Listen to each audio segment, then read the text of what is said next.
11 men. 18 months of meticulous planning. $2.7 million stolen. A getaway so clean it stunned everyone. The FBI called it the crime of the century. But here's the twist nobody tells you. This so-called perfect crime actually failed. Not because of fingerprints left behind, not because a witness finally talked. It failed by exactly 20 days. 20 days from getting away clean. Stay with me till the very end, because how it unraveled is unbelievable. Let's rewind to Boston, 1947. On the city's north edge stood the Brinks building, an armored car depot handling millions in cash. Money flowed in and out every single day. The neighborhood gave it a nickname, the fortress nobody could ever crack. And that reputation became the fatal mistake, because a small-time thief was listening. His name was Anthony Pino. He heard people bragging the vault was untouchable, and he took it as a personal challenge. Pino knew he couldn't do this alone, so he started building a crew. First came Joseph McGinnis, a legend of the Boston underworld. He knew every street and shadow in the city. Then came the muscle, Joseph O'Keefe and Stanley Gussiora, two men who never blinked at danger. Next, a lookout Vincent Costa, Pino's own trusted brother-in-law, a getaway driver who vanished into traffic. Sharpshooters, a man with a locksmith's touch, 11 specialists in total. Each one the best at his single job. A crew built for one impossible target. And then came the real masterpiece, the planning that would make history. They didn't plan this for days or even weeks, they planned for 18 straight months. This crew studied the building like obsessed scientists trying to crack one impossible equation. When did the guards clock in and out? How many people worked there at night? When did the vault hold the most cash? And when exactly was security at its weakest? They logged every pattern, every habit, every tiny routine happening inside those walls. They even managed to get their hands on the building's original architectural blueprints. But blueprints alone were nowhere near enough for a crime this surgical and precise. So they simply walked inside, disguised as ordinary, forgettable everyday workers. Casual and invisible, quietly memorizing every door, every lock, and every alarm. And here comes the truly genius part of this entire operation. One night, they quietly unscrewed the lock cylinders straight out of the doors. They rushed them to a locksmith and had perfect duplicate copies made. Then they returned the originals before a single living soul ever noticed. 5 heavy locked doors stood between the crew and that vault. So they made working duplicate keys for every single one of them. They built uniforms to perfectly match the staff caps, jackets, badges, all of it. They wore Halloween masks so that not one single face would ever be seen. They wore gloves so that not one fingerprint would ever be left behind. They wore rubber-soled shoes so that not one footstep would ever be heard. They bought a green Ford truck plus a second car just to scout for police. And then they rehearsed the whole thing. Again, and again, and again.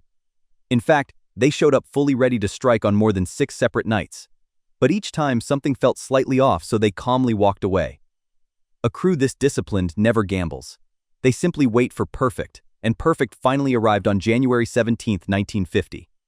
That evening, 7 of the men slipped quietly into the Brinks building. The other 4 stayed outside the getaway driver and the lookouts. Vincent Costa watched from a nearby rooftop, gripping a single flashlight. He was ready to flash a warning the instant any police appeared.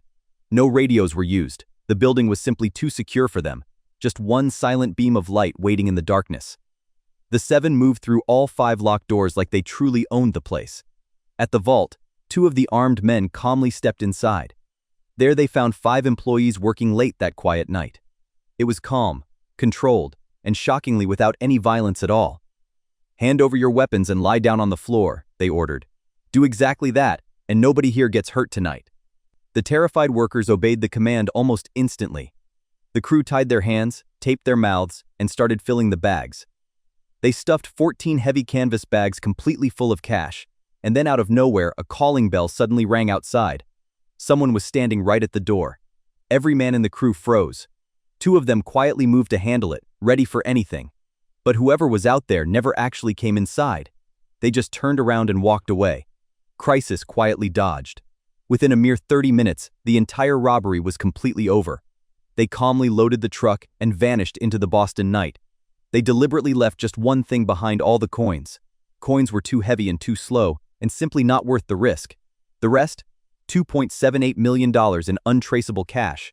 In today's money, that is easily tens of millions of dollars. And here is the single most chilling detail of the entire night. The 4 men waiting outside were never once seen looking nervous.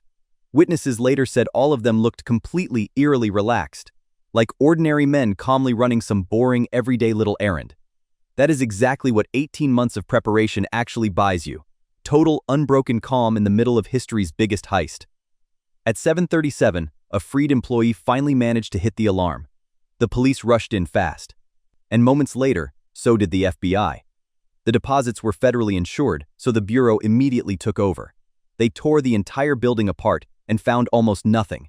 A single piece of rope, some sticky tape. And that was all. No prints, no faces, no code words, nothing to chase. Every single employee told the investigators the exact same story. The robbers were polite, careful, and completely gone within minutes. The stunned FBI officially called it the perfect crime, and the press quickly turned the robbers into national folk heroes. The pressure on the Bureau grew absolutely enormous.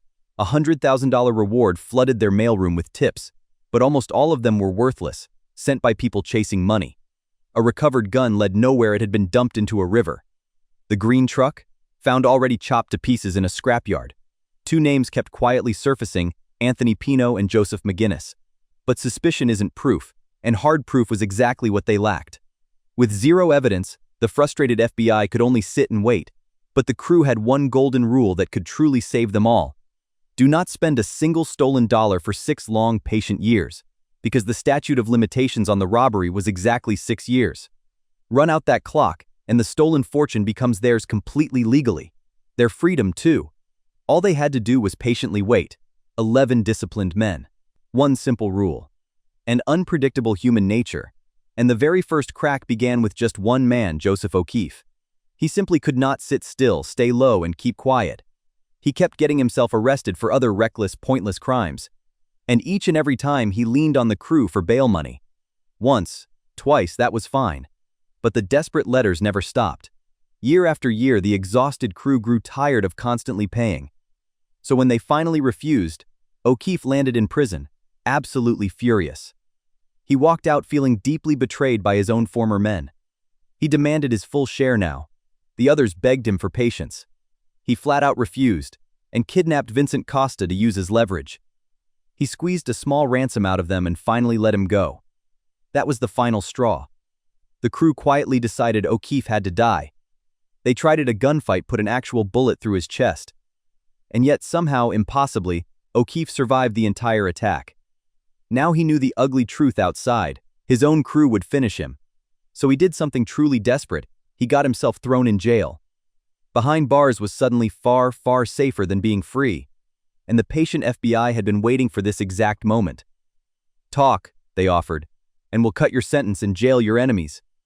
For years he stubbornly refused, but that 6-year clock kept ticking. By January 1956, the crew was agonizingly close to going home free. Just weeks away from the deadline that would erase every charge. But on January 12th, with only about 20 days left on the clock, O'Keefe finally broke and told the FBI everything. And within just days, the arrests came crashing down at once. Of the original 11 men, 2 of them were already dead. O'Keefe, now the informant, walked away with just 4 years. The rest got life, nearly 6 full years of silence, gone in an instant. And yet the FBI won the case but never once won the real prize. Of the millions stolen, only about $57,000 ever turned up. The rest? Gone. Completely vanished. Never found, not then, not now. The real treasure of the so-called crime of the century is still out there, hidden somewhere deep in the dark. A haunting mystery that outlived every man who took it. So if this story gripped you, hit that subscribe button, because the very next mystery I tell you is even stranger. I'll see you there.